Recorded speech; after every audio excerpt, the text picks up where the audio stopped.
It's the moment you didn't know you're waiting for.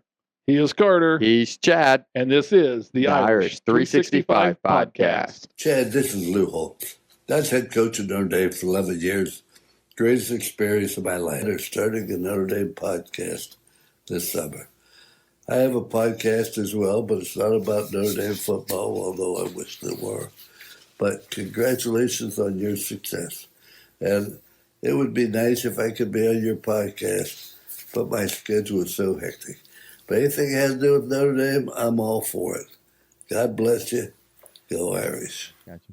Welcome into Irish 365, episode 16. We're back this week. The bye week's over. We're getting ready for game day this Saturday back at Notre Dame Stadium versus Stanford. Exciting times to get back into Notre Dame Stadium. Got a couple exciting weeks to our next bye week. So we're going to enjoy these next games because it definitely felt weird having Saturday off. Yeah, it was nice, but it was a little weird. Yeah. I've gotten into this rhythm. My Saturday routine was like feeling good. Going, right? Boom. Yep. Got to change a little bit. I'm going to a football game? Nope. Going to a wedding.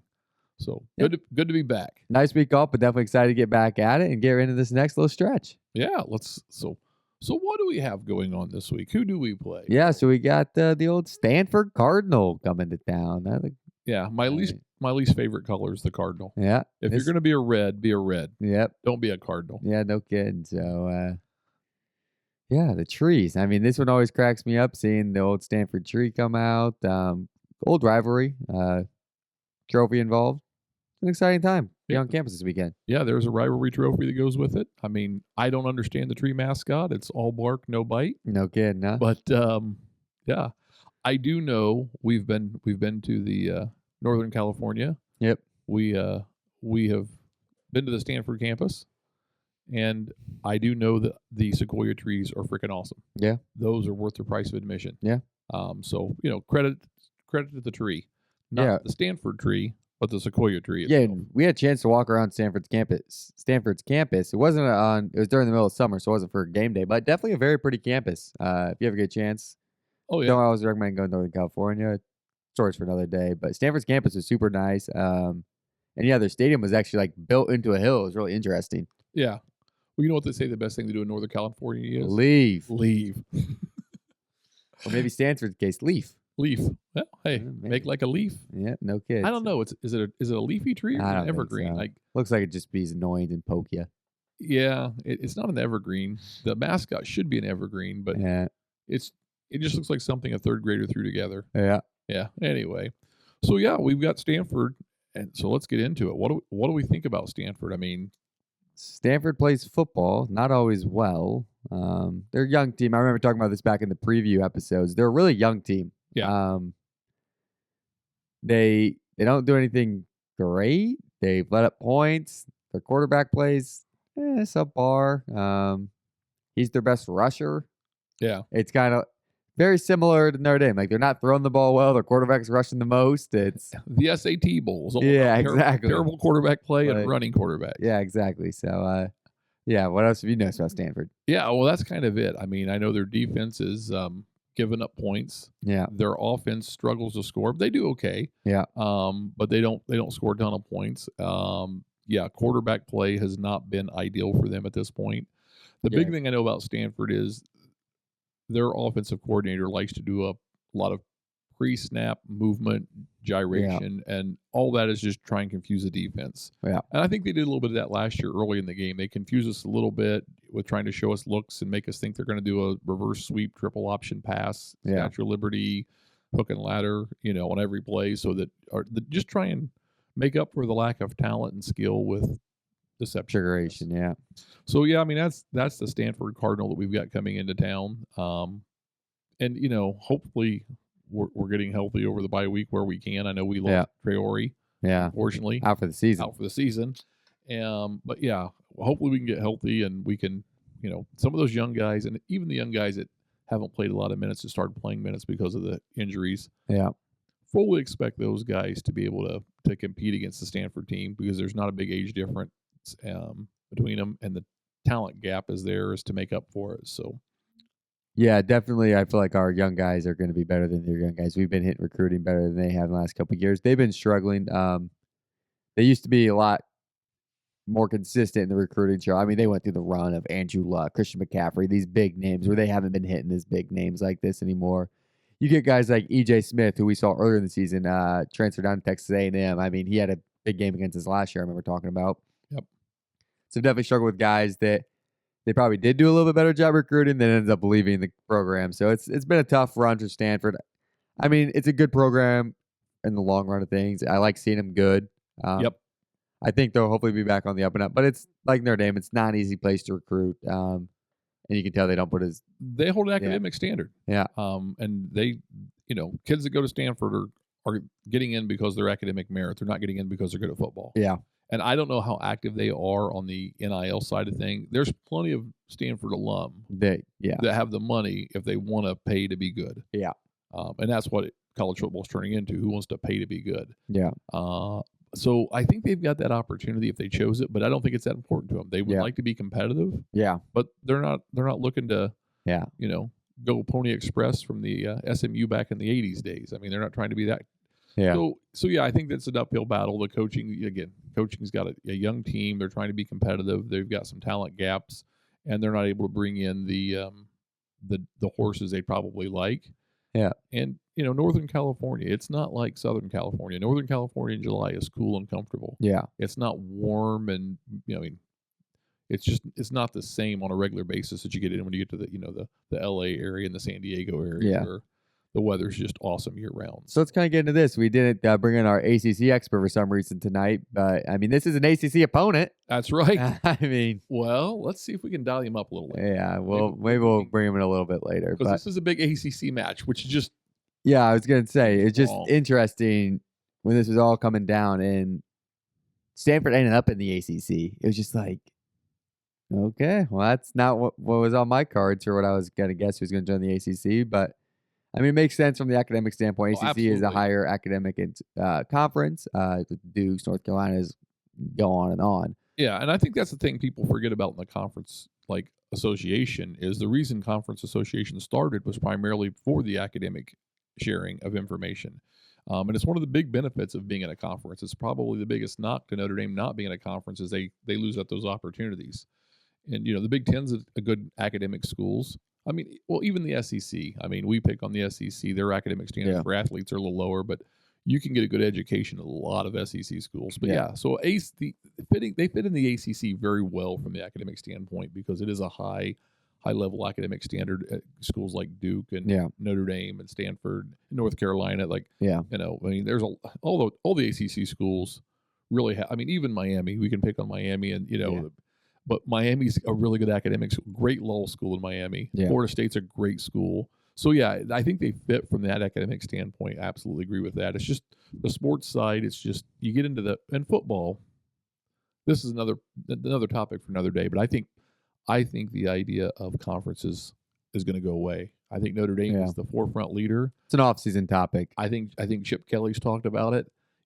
Hey, why do we have conferences? Because it doesn't make sense for the non-revenue sports. Like women's volleyball have to travel out to Stanford to play a game.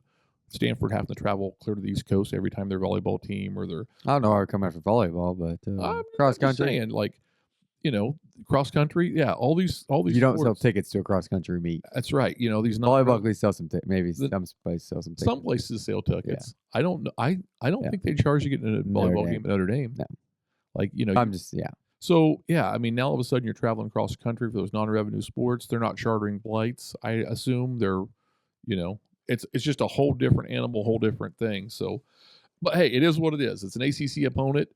We never did get Jordan to tell us exactly how far he lived from Stanford. We'll have to figure that out next time we talk to him. Got to be close. He didn't mention that one in the driving distance. But we'll have to get that info out of him. But interesting thing, though. You've been following Notre Dame for a while. We joined the ACC. We switched from the Big East to the ACC. We aligned with for all other sports besides football. And in that agreement, though, we agreed to play 5 ACC opponents every year. So Stanford coming into this, a team we already played every year, cuts it down. I mean, theoretically, you're still playing 5 ACC opponents, but you play the Stanford Cardinal every single year. Takes one of those spots, Takes one of those spots. So kind of theoretically opens up a spot on the schedule. So you kind of felt some of that when you saw us add Boise State in the next coming years because we were expecting 5 ACC opponents, where that's kind of Stanford's taking that spot. So, yeah, it's Stanford plus 4 other ACC opponents. Yep. And it can be more than 5 on some years. I know we play 6. But yeah, just an interesting thing that kind of worked out well for the Irish. Like, open up another week. Sucks kind of for the closer ones because obviously next couple of years because the scheduling goes out so far in college football. But you'll see more prime opponents, I think, farther down the road. Yeah, absolutely. I think that's kind of a cool thing about having them in the ACC. And I got to wonder how much when they were looking for a conference to go to, Notre Dame and that relationship with Notre Dame helped to get them there. Come here. We got a place for you because again, if we're recruiting people to the ACC, that strengthens the ACC. Yeah, and it makes the ACC glad that we're part of that partnership. Yeah, and it helps us help a school academically that we have so much in common with. Yeah, bring that justification in. So for us, it's kind of a win-win. Introduce our 2 friends, and everybody wins from that relationship. So, yeah, most definitely. So yeah, game time. Let's talk about this game and what do we expect. Yeah, I think it's interesting. Would you say Notre Dame's played a mobile quarterback this year? I mean, not like I don't think so. True mobile quarterback. That's what I'm saying. I think so. I think that'll be an interesting test this week for a guy that's not thrown the ball great. I mean, he's not necessarily ran great, but is their leading rusher. Yeah. So I think that would be an interesting take this week. See how our defense responds to that. It should be a matchup that favors the Irish very, very well. I've seen a lot of people predicting. We'll get into score predictions later, but a lot of people saying, is Stanford going to score points this weekend? Or are they going to get 10 points or less? I mean, see, and that makes me nervous. Yeah. I mean, that makes me nervous. That I'll get some stats to make you feel better here in a few minutes. But, yeah, I just think it's really interesting. I think it'll be, obviously, defensive injuries have been struggling. Coming off the bye week will be helpful to us. Hopefully we got healthy. But, yeah, can we stop a mobile quarterback? Yeah, I mean, I think we probably can. Yeah. Because I'm sure Kenny Minchie's running scout team. Yeah. And he's as mobile as anybody. Yeah. So he's probably throwing a lot of looks. Our defense is getting a lot of looks at this. I know their line is not strong. Yeah. Which the mobile quarterback, negates some of that. As we know from Riley Leonard, our line's not up to the standard that we're used to, but Riley Leonard's mobility helps. Yeah. And I think linebacker wise, I think our linebackers are pretty athletic. So we can spy a mobile quarterback. We haven't had to yet, but I think we can spy a mobile quarterback. I think we have a strength there. So I don't think that's going to be too big of an issue for us to drive. Yeah. Like, it's going to be a challenge, obviously, because, again, there's going to be all this misinformation coming from the offense and trying to make us think they're going this way or going that way and all that trickeration going on. And, I mean, we didn't talk about this, but there was a Louisville fake that, boy, got us in the stands last game that, oh my goodness. Did it ever? I mean. Yeah, and their quarterback went down the right-hand side and was 35 yards downfield and just luckily fumbled. I don't know. We punched it out. Yeah, I was going to say. We punched it out. But, yeah, that play we bought. Yeah. In all the ways we're stopping you. Yeah. And yeah. So we are susceptible to the trickeration. However, we expect it against Stanford, or at least we should be expecting against Stanford. So hopefully we're a little bit more in tune with like, hey, we're going to stop this. We're not going to go. So yeah, I think, our defensive line has played good, but not great. I really think this is an opportunity for the defensive line to feast. Yeah, no kidding. I mean, this is one of those games that you're like, stat pad, right? You're like, I want to play every down. I want to go get the quarterback every single play. I want to get my tackle for losses up. Every time they hand off, I want to go get it. Yeah. And, you know you have a chance to go get it too. And we got corners and safeties that can come downhill and fill the box and fill the gap. I mean, you're going to give up 3 and 4 yard plays in that case, but you can limit those to 3 and 4 yard plays. That south bend, but don't break defense works very well in that case. Yeah. So yeah, I think that makes it interesting in the whole thing. I tried to figure out if I'm Stanford, like, what am I going to do? Yeah, this was a tough one. And like, is there anything off tendency, anything I think I can do? And I'm struggling, like, based on what they're good at. Like, they don't have something they can really build on other than the mobile quarterback. Yeah. And they like the trickeration. They like the misdirection. So it's like they've got to do that. But, again, we've said this before. Offensively, they've got to just try and create sustained drives. They've got to figure out how to run, getting 4 and 5 yards, keeping themselves, and it's how you beat Notre Dame at this point. It's pretty clear. You got to keep yourself in third and short. Yep. You got to sustain the drives and limit our chances on offense. Yeah. And now, how do they do that? I think trickeration's their only hope. Like, you're going to see shifts. You're going to see weird formations. You're going to see, I don't know. Just they're definitely not traditional. Yeah, they're definitely playing the field position battle this week. Yeah. That's their goal. They don't want to go 3 and out. Yeah. Like, they know if they cannot put our offense inside our own side of the field when they punt the ball, they're going to like their chances a lot more unless if they're turning the ball over, punting it where we're getting it on our own 40. Like, they're playing the field position better. They're hoping to get 3 or 4 first downs and then punt and pin us. Yeah. And, get a turnover, get something on defense, and, make that. And, I mean, we've shown, like, special teams, we could turn the ball over. Riley Leonard might throw a pick. We might fumble. We've shown that. So they just don't want to make the mistake. Yeah, absolutely. I think offensively, that's exactly what it is. They want to get a few first downs, and as many as they can. They want to get 2 or 3 every series, and they want to punt us deep if they and then they want to just try and play defense and win that field position battle. I think that's absolutely what they're going to try and do there, and they're okay with low scoring. Game, make one missed tackle, one break, one lucky event happen, and they can score. And who knows? They're going to try and force fumbles. They're going to try and bait Riley Leonard throwing the ball. And I'm not sold on Riley Leonard yet. Yeah, he played better the last couple of weeks. Yep, but he didn't throw the ball much after the injury against Louisville. Yep,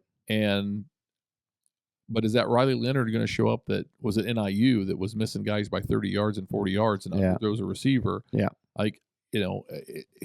So if I'm anything, I'm in Stanford, I'm probably trying to figure out how to get in his head and send him news articles about how terrible he is as a quarterback. Yeah. Get him back in that yips situation where he's overthinking it and he's doubting himself because that's going to help you. Like, I don't know what psychological warfare they've got going on at Stanford, but they ought to be practicing some of it, Yeah, it'll be interesting to see what they pull out defensively. But I think it's the same thing we've been saying. We got to make Notre Dame win the game through the air. Yeah, make Riley Leonard prove he can beat you because we can win with Riley Leonard. That's proven. Can we win because of Riley Leonard? Yeah. I do not want Notre Dame to put the ball in the running back's hands. I'm going to try and figure out a way to make Riley Leonard throw it. I don't want Riley Leonard running this week too. Yeah, I don't like my chances of anybody in Notre Dame running it. That's going to especially the Stanford team. It's going to gash you if you let them run. So you're gonna have to again stack the box and make Riley Leonard throw. Yeah. Now you're in trouble if he starts making those throws and completing them. Yeah, because his confidence goes up. You're in trouble. But I'm gonna probably try a lot of blitzes early. Yeah. Try and rush him, get him in his head and get him uncomfortable early. And I'm gonna run blitz if I have to take away the run. And hope that I can make him make mistakes, get turnovers, get momentum, and then ride it. Yeah, that's what I'm going to do. I agree. So anyway, what do you think score wise? What's your guess? All right, so over under this weekend is 45.5 is what it's currently sitting at. So keep that in mind. And Notre Dame comes in as 23.5 point favorites. 20. I mean, I just don't like that. I don't like that either. I'm gonna Will I put my money on the spread this weekend? I'm probably going to stay away from it. I'm going to be honest. That's a lot of points. But I mean, I theoretically we should win this game by a lot. So here, let me give you some stats before we get a score prediction. Okay, give me some stats. After the bye week, Notre Dame under Marcus Freeman is 3-0. 2022, the bye week, they were Shamrock Series after versus BYU. So number 60 in the country, won 28-20. Good performance. BYU came back a little bit late, if I remember that game correctly. Yeah. And then last year, after the bye, we had 58-7 win versus Pitt. Okay. And then the 45-7 versus Wake Forest. So Notre Dame under Marcus Freeman is 3-0, and last year's 2 home games came out and won against opponents they should have won by a lot and did. And covered both games. Yeah, they played well. So that makes you feel better coming out of the bye week. You want some Ashton Daniel Stanford quarterback stats? Sure. He's 633 yards this season, 5 touchdowns, and 6 interceptions. His QBR is 28.8, which ranks 120th in the nation. Riley Leonard is 71.2 and ranks 35th in the nation, just for comparison. So, if you're Notre Dame, then you want to make him throw. Yeah. get your. You want to get your pressure with your front seven. You want to make him throw. Yeah. Because our secondary will feast if the guy's prone to throw a turnover. Yeah. So, I mean, all signs point Notre Dame should cover this game. Here's my head tells me this game should be like Purdue. Yeah. We outperformed my expectations against Purdue, and maybe that's because Purdue was the post NIU game.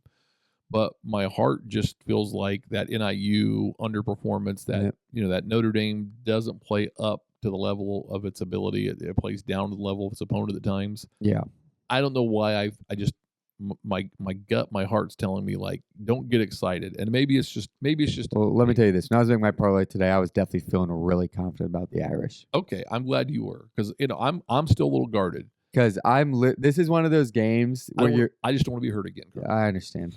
But this is one of those games where if you're a bettor, like, you don't make a bunch of same game parlays, because it's like, if you do so many things in one game, they can't all happen, right? Yeah. But there's the game you see every once in a while, and you're like, this game should be a stat. Like, you see that Baltimore Ravens Bengals game last weekend. It's like so many points, so many yards. Everyone's doing everything. That was a parlay bettor's dream. Right. If you had a same game parlay in that game, it probably hit. This is one of those games where I'm feeling really good about it for the Irish. Yeah. Okay. I'm seeing a lot of points for the Irish.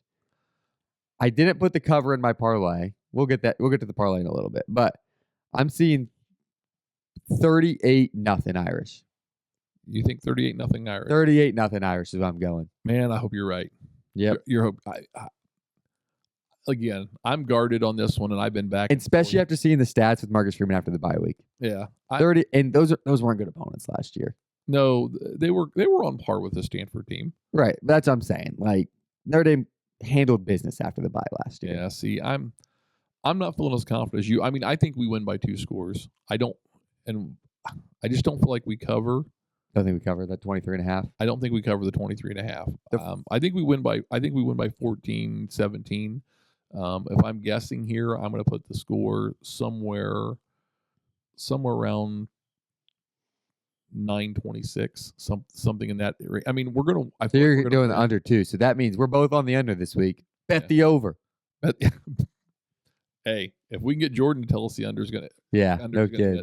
But yeah, I feel like we should cover the over by ourselves. Yeah, but I just don't. My confidence is a little. I understand, and I think I'm afraid of a slow start, and I think it's gonna be. Again, I'm just not sold that Riley Leonard's consistent yet. I know. Well, you're not gonna like my parlay today, then. So yeah, I'm not gonna. Yeah, well, it's not for me to love. I know. It's for Vegas to hate. That's what you want in the parlay. You want Vegas to hate it. And you not liking my parlay makes me feel that much better. But I hope you know. It should help you feel better if I am. Because I got a doozy today. All right, so you want to get into the parlay? Are you ready for it? Because I'm kind of pumped for this. All right, so because this is a plus 1,000 parlay. A plus 1,000. Plus 1,000. That's right. So $10 bet would win you $100. That's a big parlay. Yeah. So if we go with the Jordan Bowman $5, $50. $50. Yep. I think Jordan went 10 on his this week. Did he go 10? He went 10 on this week. All right. Well, we'll find out here in just a second. Yep. So now we're going to start naming segments. So I'm excited about this. Yep. We now have the better get it right. Yep. All right. So what do you got on the better get it right? All right. So let's break it down. Plus 1,000. We got Riley Leonard 200 passing yards. That's right. I haven't done this bet all year. I've had no faith all year. But I have Riley Leonard 200 passing yards. Strike one. I've got Riley Leonard 2+ passing touchdowns this weekend. That's right. First time all season. Strike two. Strike two. I've got 70+ yards of Jeremiah Love. He had a rough game before the bye week. He's not been sleeping well for 2 weeks. Not a rough game, but he had 36 yards on the ground. But I think that I know. I think that's got to be more frustration for him than because he can only run the ball when he's given the ball. He can only. I know, but the place he can get it. I completely understand that, but at the same time, Louisville's whole game plan was hit him low and chop him. Yeah. At the line of scrimmage, so he wasn't when he was getting it, he was averaging like 2 or 3 yards a carry. It seemed like. Yeah, I do like that one. Okay, I've got 25 receiving yards for Mitchell Evans. Okay, I could that one I'm all right with. And over 37.5 points for the Irish. You took the over. See, I hope you're right. I'm not feeling confident, but I'm really feeling 30. I think 5 touchdowns and a field goal. So here, okay, this is what I'm thinking this week. I think this last 2 weeks, They've been telling Riley Leonard, you're not running the ball this next game. You're throwing the ball. This is the perfect, like we've said this. Stanford is not good secondary, not good defensively. Like, this is our chance. If they're going to be playing you short, and he's got the momentum going. I know he had flashes in that Louisville game. Yeah. And they took the hit and lost it. I think they're going to recognize that in film, and they're going to say, all right, let's not get you hit this week. Let's get the throwing going. I don't think he breaks that 200 by a lot. I almost went 175. Went 200. I think 215 is probably his max. I don't think he throws for 300 by any means. 2 touchdowns. I think Mitchell Evans, if I could have put this in, I think Mitchell Evans scores a touchdown this weekend. Yeah. It's a Notre Dame tight end. He has not got going this year. I've been reading a lot of stuff on Twitter, X, formerly known as Twitter. Yes. That Mitchell Evans is probably, this bye week was probably the best for him. This was probably, the player that benefited the most was Mitchell Evans. I like seeing that. I'm feeling really confident about him. And yeah, Jeremiah, so I really think 2 touchdowns this week and then 25 yards from Mitchell Evans. I almost went higher on Mitchell Evans, but I was like, no, let's play it. 25 yards was good odds. I like that. I think he probably is closer to that 40 mark, though, truthfully. I think he has 5 or 6 catches of 40 yards. I hope so. And, I was feeling pretty good about Leonard after Louisville because I saw some flashes. Yeah.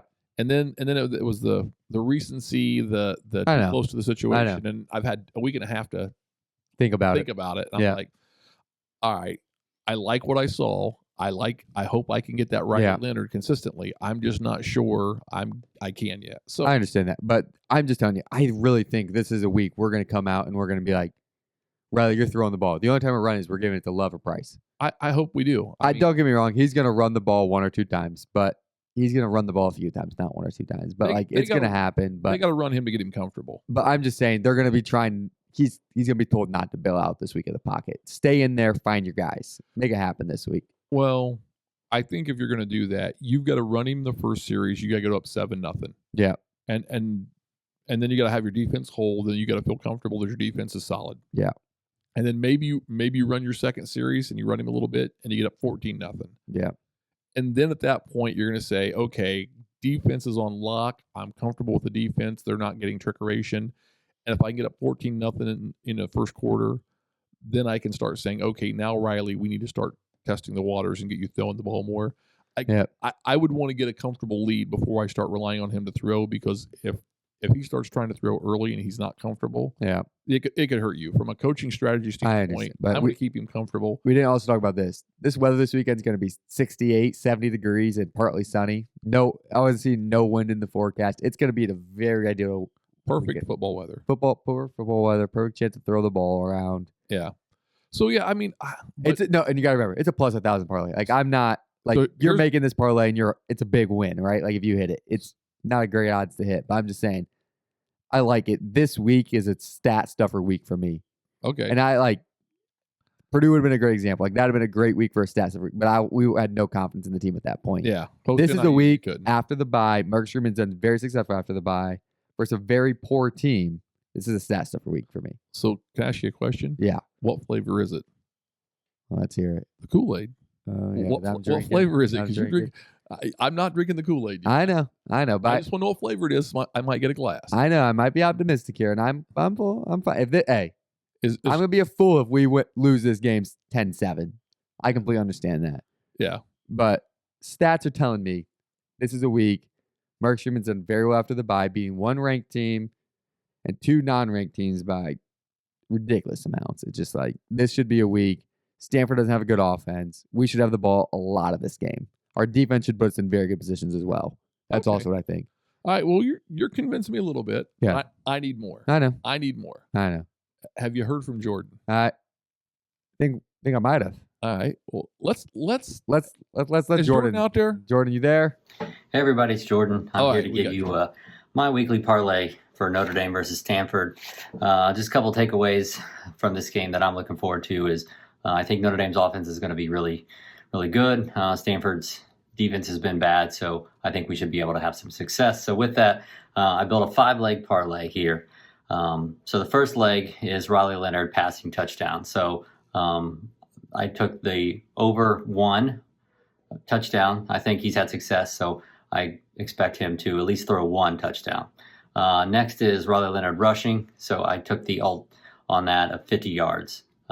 He's hit that pretty much every single game now as of late, including against Louisville. So I think he'll continue. Notre Dame winning at halftime, I think that should be a given. They should be up. There's no reason why they shouldn't be. The point total. So I took Notre Dame over 29.5. I think in all of Stanford's losses, they've given up over 30 points, and I don't think this will be any different. I think Notre Dame will be able to score. My last is Jeremiah Love over 60 rushing yards. So that's an alt number. I think he struggled a little bit against Louisville, but I think he'll have more yards in this. So all those 5 gives you plus 110. So a $10 bet will net you $21. What? I think we just lost him. Oh, man. I think that was some sort of hostage video going on there. I'm not Oh, sure. man. But it sounds like he's pretty pro offense. I know. He's got a plus 110 place. You also have like plus 110, Jordan, plus 1,000 over here. Remember that. Plus 1,000. I know. It's probably a lot more safer here. Let's go over it. Riley Leonard, 1 passing touchdown. You feel good about that one, right? I'm comfortable with that one 50 rushing yards. for Riley. Yep, for Riley. I'm comfortable with that one. I know, but that's where me and him differ this week. He's hit it every game like he said, but I think this is a week that I think he runs a little bit less. And we were high on the Jeremiah Love, but me and him were, and then it burned us last game against Louisville. So I think it's a similar week this week where Riley might hopefully he'll go for 150 rushing yards, but it's probably in that 30 to 40 range. Yeah, I hope. Yeah, I'm with you. I hope we don't run him a lot. I mean, this is one of those games where I'm hoping Riley Leonard's setting at the half. Yep. Like he's done. I'm hoping this game is so dominant that we see Tyler Buckner at quarterback in the fourth quarter. I hope at halftime you're scrolling and seeing on Facebook again Riley Leonard for Heisman. Yeah, that's what I hope. There's a chance. I mean, that's why I'm just keep scrolling. There it is, tweet after tweet. Everything's going on. Yeah. Hey, if you're feeling Riley Leonard for Heisman, at your boy, let me know. You know? Let me know. Yep. Let him know. So, all right. Notre Dame money line the first half. I think we both agree on that one. We should be winning the halftime. Definitely. I like that one from him. And then over 29.5 for Notre Dame. That's where were you at there on the score? Yeah. Under, right? I'm just under that. So, I'm like but you're closer to him than, yeah. So, yeah, he's a little closer to me, but he likes the offense. Yeah. You were a little more aggressive in your stat padding. Yeah. So, I can get behind Jordan's parlay a little. You try and get behind yours. But 60 yards for Jeremiah Love on the ground. So we were pretty close on that one. I was 70. So yeah. So that's an interesting. It's interesting. I mean, again, there's no reason your mind tells you that just logically Stanford should be in this game. No, but absolutely no reason. If this game's played on paper, what do you think the score is? Oh, on paper? It's 66-0. We're on the exact same page. I was listening to the same thing. Exactly. But this game's not played on paper. It's Purdue 2.0. Yeah. But I'm afraid the Notre Dame versus NIU team is going to show up, not the Notre Dame versus Purdue team. Yeah. So yeah, it's definitely an interesting matchup, and I know I'm guarded. He doesn't want to be hurt again, people. I just don't want to be hurt. Yeah. Because I came into the season thinking Stanford's the least of my concerns coming into the season. Only Navy and Army concern me less. and I'm not feeling so good about Navy and Army. I'm like, these guys are. We are not financial advisors. We are just people that put random bets down. Right? That's right. Hey, there's a lot of hot, a lot of cold takes. Yeah. Right. And as the weather's getting cooler, the takes are getting colder. Yeah. Cooling us off. Yeah. So anyway, I'm. In my head, I want to say, there's no logical reason for us not to win this game by 4 touchdowns, 5 touchdowns. Oh my goodness, I know. But I'm just not comfortable there. And I think Stanford has enough that if we go into it overconfident. Now, we went into NIU overconfident as a team and it burned us. Did we learn our lesson from that? And I would hope we would, but a lot of those guys who got burned in that NIU game got burnt last year. Yeah. In a couple of different games. Yeah. There's Coach Freeman knows like he can't have a letdown. Yeah. And so is he figuring out how not to have that letdown? He's been really good coming out of the bye week, guys getting healthy, things of that nature. My problem is I don't know if the right guys are getting healthy. Yeah. We're still going to be playing a lot of young guys. And that's it's to be seen. Who I haven't paid attention enough this week. I traveled for work, so I really haven't got a chance to like figure out if anybody, from the media standpoints had good practice week and, they're hype on them. And maybe that's part of it. Yeah. As I'm a little more out of I know you won't. Podcast. They've been just like the summer hyping up Riley Leonard's had a really good week of practice. Mitchell Evans was the other one big name I did see though. But yeah. But that's where I go into it. The media always tells you how great, how great the team is coming into spring, and everybody's undefeated in, coming out of spring ball, going to fall camp. So I'm still in that show me state. I mean, and for Notre Dame, hopefully the coaches have us in that right mindset because it is playoff. We are in the playoffs now. Yep. Right. We got to win every week. I don't think we're in a spot where we can afford a second loss and still make the playoffs. But if we are, it's going to have to be against a Navy team that makes the playoff or a USC team that makes the playoff. Because I think the way we've seen the chaos last week, there's going to be a lot of teams with 2 losses. Yeah.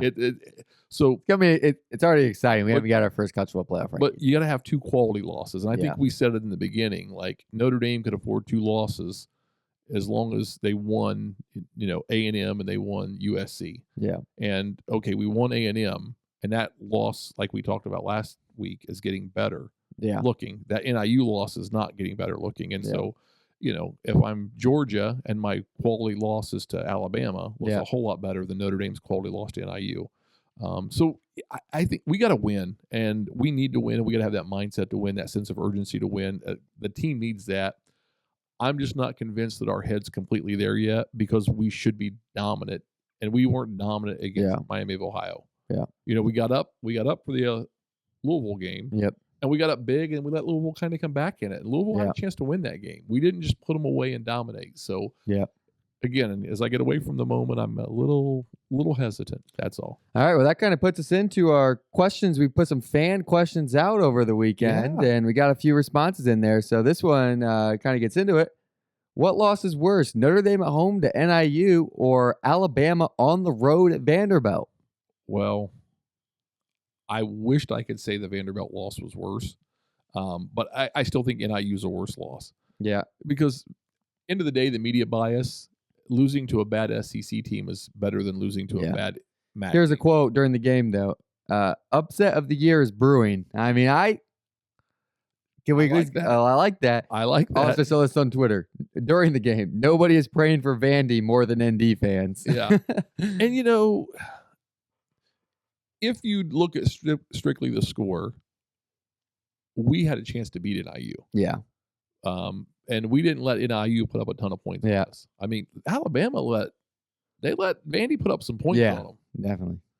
And so, I don't know. And hey, those Vandy fans, there's some serious. Did you see the police video, like the night vision video, the kid stumbling down trying to get the goalpost into the river? Okay, but the funniest part I think about it all is when a team crashes the field in these conferences, they have to pay a fine, right? Do you know who that fine goes to? The school. So Vandy had to pay a fine to Alabama. Oh, really? The fine goes directly to the other. So it's the most the rich get richer, right? Because the only reason you're crashing the field is because you just beat a good team. Yeah. So Alabama gets a $150,000 fine from Vanderbilt. It's just seriously? How does Alabama get this money? I was in Nashville this week. Yeah. Monday after the game. Monday and Tuesday. Yeah. Monday and Tuesday. Were you carrying the goalpost? Is that if the goalpost would have still been in the river, because it was out by they were early selling Sunday, parts of it. If it was still in the river on Monday, I would have made my way down to the Cumberland River to go get a picture with the goalpost. I would have done it. Yeah, so, I saw they're selling that thing for ridiculous amounts, trying to raise that $150,000. I think because their ticket sales from Saturday probably didn't cover that amount. And I got to be honest, the thought crossed my mind to make it to the Vanderbilt campus and go get a picture in front of the stadium. I thought you were gonna buy a T-shirt or something. For them. I survived $25. I survived the 40-year loss. Were those in the bookstore though? Or were those just I doubt they were. I was gonna say if they were in the bookstore, that makes it that much better because you said them to me. It's that would have been hilarious if they're in the bookstore, but I don't think so. So I did not make it to the Vanderbilt campus. Yeah. I was within a mile or two of it at one point, but that was just on the interstate driving. I didn't actually stop, but I would have gone down to the Cumberland River. I'd have been like a 9/11 memorial. I'd have started at the campus. I'd have walked an hour walk. See if I can beat the 56-minute time. Hold the goalpost, act like you're holding it above the head.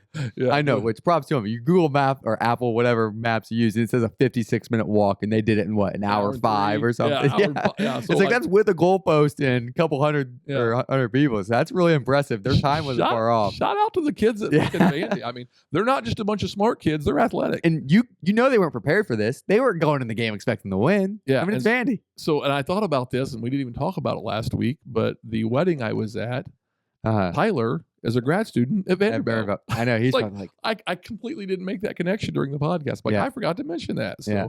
But so those Vandy kids, they're crazy. No kidding, they had a good time. So that's a good question. I unfortunately am going to say I think the NIU loss was worse than. Yeah. Now it probably hurt the Alabama fan base a lot worse. And it was kind of interesting because, like I said, I was in the Nashville area, and I didn't listen to a lot of sports radio like I normally do, so I'm way off my normal kilter. Yeah. But I didn't hear anybody chirping about how great Alabama or Tennessee is this week. Yeah, I was going to say I've got a friend going down. He's a Notre Dame fan, but he does enjoy Tennessee, and he's got tickets. He says he's going to his first Tennessee game this year. He's got tickets for Tennessee, Alabama, and he's been talking about this for a while. Great place to go see a game. I mean, it looks fantastic. But it's like that was a rough weekend for that. I mean, it's still going to be a great game, but it's going to be this top 4 matchup, maybe top 3, like when it comes around. And it's just like, oof, that was a rough weekend for that game. But is it 2 teams now that are going to come back and want to prove something? Oh yeah, there's still 2 top. It may be a better game. Yeah, than it would have been. It was going to be a good game either way, but it may be a better game now. Yeah. But I thought it was funny because when I go to the South, they know I'm a Notre Dame fan. There's no hiding it. Yeah. I wear my Notre Dame shirts on the floor. I talk to people, and not a person wanted to say anything to me. One guy who's a Notre Dame fan said, those Irish, we're coming back around. But none of the SEC fans had a whole lot to say to me. So that was kind of nice. Yeah. And it's not very often because like Nashville area, they don't, Nashville sports radio, I think I've told you this before. It's really funny. They talk about the Titans and they talk about Alabama, and they only chirp and talk about Tennessee when Tennessee's really good. Yeah. And there was probably all kinds of talk going on about Tennessee up until last week. Yeah. And it's crickets. So got the week off. So what was our other question? We had one other question come in. It's why is always the coach that gets fired so quickly when the team's performing so bad on the field? I think this is an interesting question this week, especially. Obviously, if you follow the NFL at all, Robert Saleh getting fired from the Jets pretty early on. And I think this question really just goes to people with money that have so much success aren't patient. Yeah. Owners like that, I mean, they don't like losing. You kind of saw it down in Jacksonville a few years ago. And I think it has really transitioned to the college game, though, with that new NIL landscape and a lot of more donors being involved. Yeah. People don't like seeing their team they support. Like you said, you're wearing your Notre Dame stuff on the floor. People don't like wearing when everyone knows they're a fan and their team's not doing well. They want to get that person out of there if they think it's going to make a difference, right? Oh yeah, yeah. If you have influence, like I said, I could write a strongly worded letter to Notre Dame. I'm not going to. You're not getting anyone influence anybody getting hired or fired. Yeah. But there's some people who spend a lot more money to make those things happen. And you can't change the roster midway through the season, especially in college sports. So what can you do, right? Yeah, and I always think it comes down to, like, does the coach have the locker room? Yeah. I mean, because in any organization, it always starts at the top with leadership. Yep. Well, you're not firing the athletic director because the coach is underperforming. Yeah. You're only going to fire the athletic director if the coach is underperforming. And we talk about this with like Riley Leonard earlier in the year, right? Is Marcus Freeman betting his job on Riley Leonard? He's sticking with him. He's showing loyalty to him. Yeah. Why is he doing that? Because at some point, Pete Bakovitz is going to come in and say, hey, why are you playing this guy? I have no confidence in you as a coach. And, the boosters are going to come in and put that pressure on. So I think, you always start at the top, and, you're going to make bad decisions. How quick do you correct them? And in sports, it's always about how quick you correct them. Yeah. Things don't always go your way. The balls don't always bounce your way. Yeah. So I think coaches often get fired because the perception is they've lost the locker room. I mean, look at Florida State, right? Yeah. I mean, that's a team that was like the lock to make the playoffs. ACC champ, plus 200 to win the ACC. And they got athletes. Yeah. They got athletes. Why aren't undefeated last year? A quarterback injury was the only excuse they had for keeping them out of the playoffs last year. But their coaches clearly lost that locker room. And they won the first game last weekend, right? I think they're 1-4 now. But those players aren't less talented. Yeah. It's not so So yeah, I mean, if your leader can't inspire those young men, and these are 18 to 22-year-old, well, now NIL and COVID, it's 18 to 42-year-old men. Yeah. But yeah, I just think that there's like this, you got to hold somebody accountable, and the one guy you can hold accountable, is usually your head coach, unless you have something, and you see this every now and then, offensive coordinator, defensive coordinator. But when you see those, I feel like it's more head coach knowing he's on the hot seat and he's like, oh, I got to make a change. And I don't know if you saw this, but Robert Saleh actually, I think it was 20 minutes before he got fired, rumors are that he switches OCs. Yeah. And was taking someone else over play calling, but he didn't. So he knew his seat was getting hot, but he got fired a few minutes later. Well, and of course you never know. You got to do something, right? The worst thing to do is nothing. Nothing. If something catches on fire, you can't sit and watch it burn. You got to get an extinguisher and try and put it out. Exactly. And hopefully you got the right extinguisher for the right kind of fire. Exactly. So yeah, I think that's an interesting question. I think it's a deep topic, but I think it's always someone's going to be responsible, and you can't fire your quarterback. In college football. Like, no matter how good or bad it is, you can bench him. But you can't fire him. Exactly. And of course, that goes part of it, especially in the collegiate level. I mean, we went out and we recruited Riley Leonard, and I don't know what the amount of money we paid the NIL is. Yeah. I've heard all kinds of numbers, but it's 7 figures. On every rumor I've heard. Yeah. So it's not getting it $50. There is a booster or group of boosters who wrote checks. Yeah. And I don't know if I write that kind of a check. My bench him after. And you talk me into writing a check and it's a bad investment, I'm going to have a real problem with giving you another check. Right. And I'm going to have a real problem with trusting you with those decisions. Right. But are you guys going to be mad are you going to be the guys that are saying, if you're writing those checks, well, we got to bench this guy after I just wrote this giant check, or you better figure it out.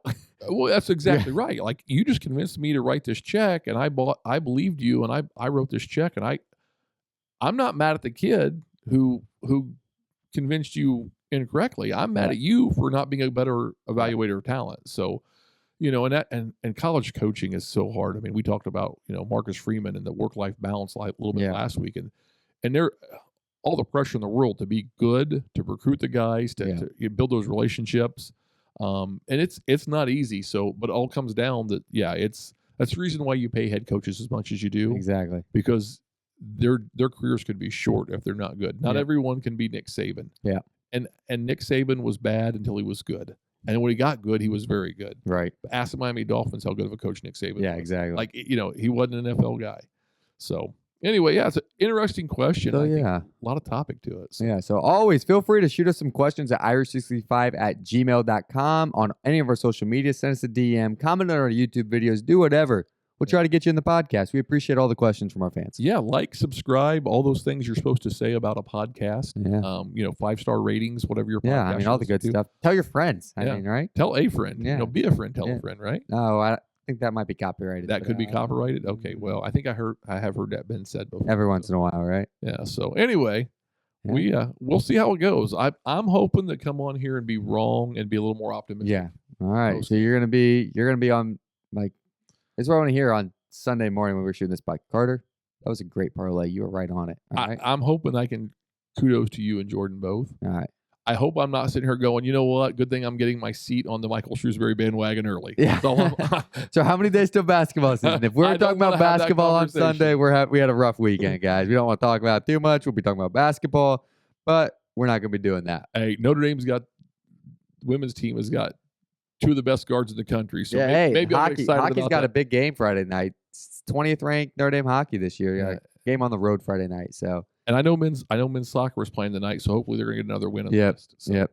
So yeah. So yeah, I'm so disappointed. I'm really starting to transition out of the season. He's gonna be back in Sunday. You're gonna be here, and it's gonna be a long episode of how excited he is on Sunday. Don't even worry about it. All right. So all right, we appreciate you guys tuning in this episode of the Irish 365 podcast. Enjoy the game this weekend, 3:30 kick. If you're going out, it's going to be absolutely beautiful weather. We're looking forward to it. Don't know where we're sitting yet, but I'm sure it's going to be great. It can't be bad. It's in the stadium. Yep. So we hope you enjoyed this episode of the Irish 365 podcast. You can find us wherever you get your podcast. We are on YouTube, X, Instagram, and Facebook. Just search for Irish 365 Pod. And you can always reach us at our email, irish365pod@gmail.com. Good night. And God bless.